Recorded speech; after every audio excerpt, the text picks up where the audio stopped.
आमदार फोडून सरकारला हादरवण्याचा प्रयत्न झाला, पण थलपती विजयनं सगळा डाव उधळला. आमदार तर फुटले नाहीच, पण फोडाफोडी करणारेच अटक झालेत. हो, फोडाफोडी, पक्षांतर आणि राजकारणात होणारे सगळे भूकंप देशात वेगवेगळ्या राज्यात मागच्या काही वर्षांपासून असंच चित्र पाहायला मिळतंय. इथं ठाकरेंची शिवसेना, तिकडे बंगालमध्ये ममतांचा तृणमूल काँग्रेस आणि उत्तरेत अरविंद केजरीवालांचा आम आदमी पक्ष. सगळीकडे सारखंच चित्र आहे. पण विजयच्या या साम्राज्यात आमदार फुटले नाही, तर जे फोडायचा डाव रचत होते त्यांच्याच मुसक्या आवळण्यात आल्यात. विजयनं विरोधकांना मोठा मास्टर स्ट्रोक दिलाय. इंटरेस्टिंग प्रकरण आहे, सविस्तर सांगतो. नमस्कार, मी सुधीर काकडे, लोकमत मध्ये तुमचं स्वागत आहे. सिनेमात काम करणारा एखादा सुपरस्टार जेव्हा राजकारणात येतो आणि त्याचं सरकार सुद्धा येतं, तेव्हा लोकांकडून अपेक्षा तेवढ्याच असतात. त्यामुळे सत्तेत आल्यापासून मुख्यमंत्री विजय यांनी अनेक धडाकेबाज निर्णय घेतलेत.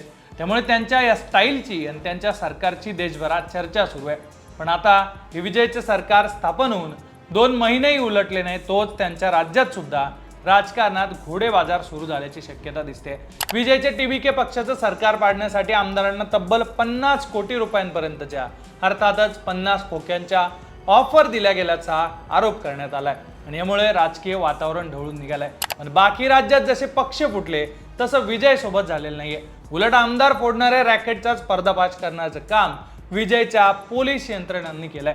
झालं असं की टीव्हीकेचे आमदार इलयराजा त्यांनी एक तक्रार केली आणि तिथून हा सगळा सिलसिला सुरू झाला. विधानसभेत एक प्रस्ताव मांडला जाणार आहे. त्या प्रस्तावावेळी सरकारच्या बाजूने मतदान करू नका म्हणत त्यांना 35 कोटी रुपयांची ऑफर देण्यात आली.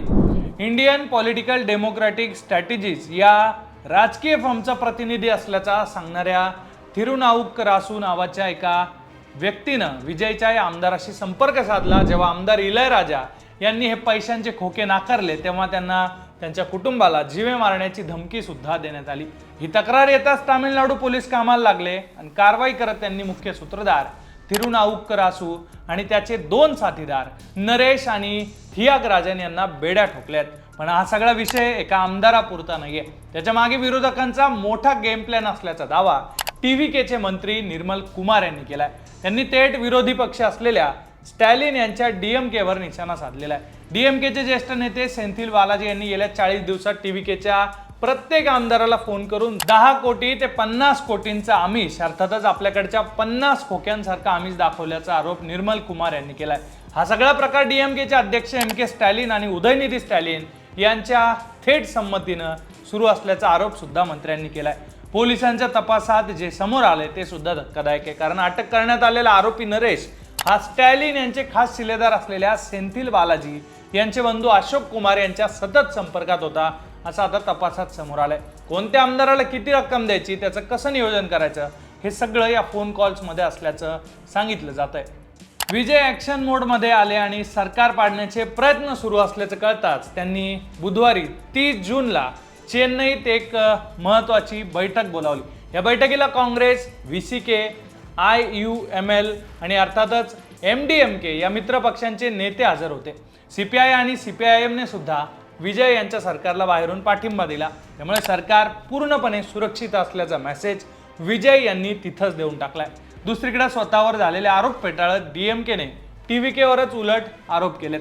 मुख्यमंत्री विजय हेच DMKच्या 2 आमदारांना राजीनामा देण्यासाठी पैशांचा आमिष दाखवत असल्याचं DMKनं म्हटलंय. DMKनं थेट राज्यपाल आणि लाचलुचपत प्रतिबंधक विभागाकडे या सगळ्या प्रकरणाची तक्रार करून विजय यांच्या विरोधातच FIR दाखल करा अशी मागणी केली आहे. नुकतीच DMKची साथ सोडलेल्या, स्टॅलिन यांची साथ सोडलेल्या आणि विजयच्या गोटात सामील झालेल्या MDMK नेते वायको यांच्या विधानाचा दाखला देत DMKनं म्हटलंय की आमदारांना पोटनिवडणुकीच्या खर्चासाठी विजय यांनीच आर्थिक मदतीचं आश्वासन दिलंय. थोडक्यात सांगायचं तर तामिळनाडूच्या राजकीय पटलावर सध्या दिग्गज अभिनेता विरुद्ध प्रस्थापित राजकारणी अशी अटीतटीची लढत रंगलेली आहे. एका बाजूला 50 कोटींच्या ऑफरचे पुरावे शोधणारे पोलीस आणि दुसरीकडे सरकार वाचवण्यासाठी सज्ज झालेले मुख्यमंत्री विजय. यामुळे येणारे काही दिवस तामिळनाडूचं राजकारण चांगलंच तापलेलं दिसणार आहे. पण मुख्यमंत्री विजय यांच्या या कामाची स्टाईल तुम्हाला कशी वाटते, त्यांच्या सरकारची कामं आणि निर्णय तुम्हाला कसे वाटतात, याबद्दल तुमच्या प्रतिक्रिया तुम्ही कमेंट बॉक्समध्ये नक्की लिहा. आणि अशाच इंटरेस्टिंग व्हिडिओसाठी तुम्ही लोकमत पाहत राहा.